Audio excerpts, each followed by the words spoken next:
People often talk about having vision, or what it means to have vision. To see a path forward, to lead people.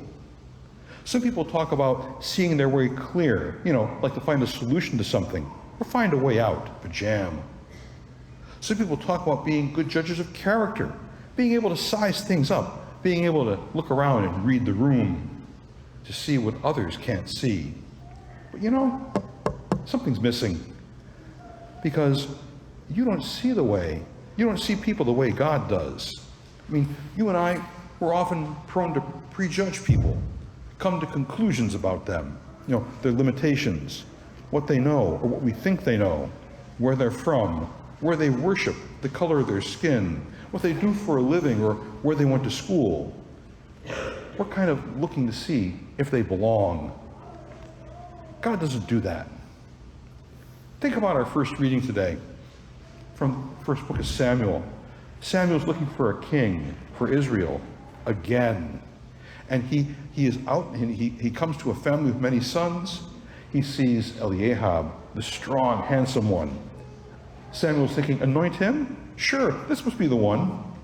But God says, don't look at stature, don't look at appearance. You look at the outward things. But I look into the heart. He tells Samuel to keep searching. Goes over a few hills, finds this young man named David. I think you know how that story turns out. Gospel today, John's Gospel, story of the man born blind. His blindness caused a lot of conversation among the disciples, no less. Why is he blind? Is it his fault, his sin? Was it his parents who sinned?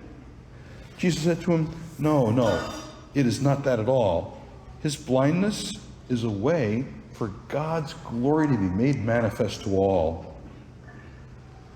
As far as Jesus is concerned, his Father doesn't look on the outside, he looks at the heart. There's no blame here, Jesus would tell the disciples. Folks, for us to think about it, we're all complete, we're all incomplete, we're all imperfect in some way. In this case of this man, he's got blindness. Jesus makes this paste out of mud and saliva and puts it on his eyes. Tells him to go wash in this particular pool, this pool at Siloam. It's a name that means sent. This man is being sent from weakness to healing, from being broken to being whole. If we think about the journey in our lives, we are being sent too. The man who was born blind, he's being questioned very thoroughly by the people around him. And he doesn't back down. He witnesses to his faith. And what a witness he is. Wow.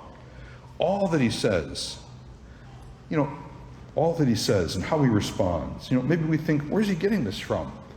We've heard elsewhere in the scriptures, the Spirit will give you the words to say.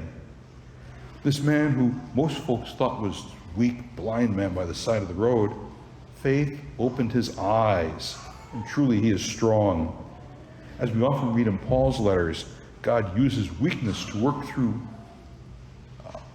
all that goes on.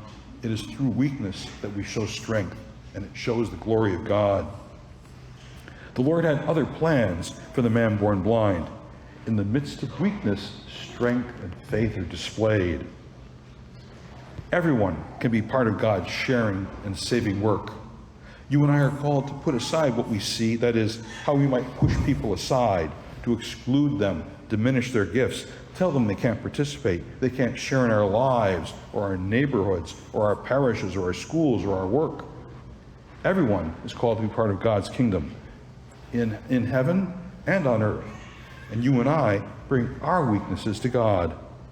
In the midst of human weakness, the grace of God is displayed for all to see. Here in Lent, we see the cross. We see in the cross what looks like a great sign of weakness, but as we make our Lenten journey, we come to see more and more it is truly a sign of great victory.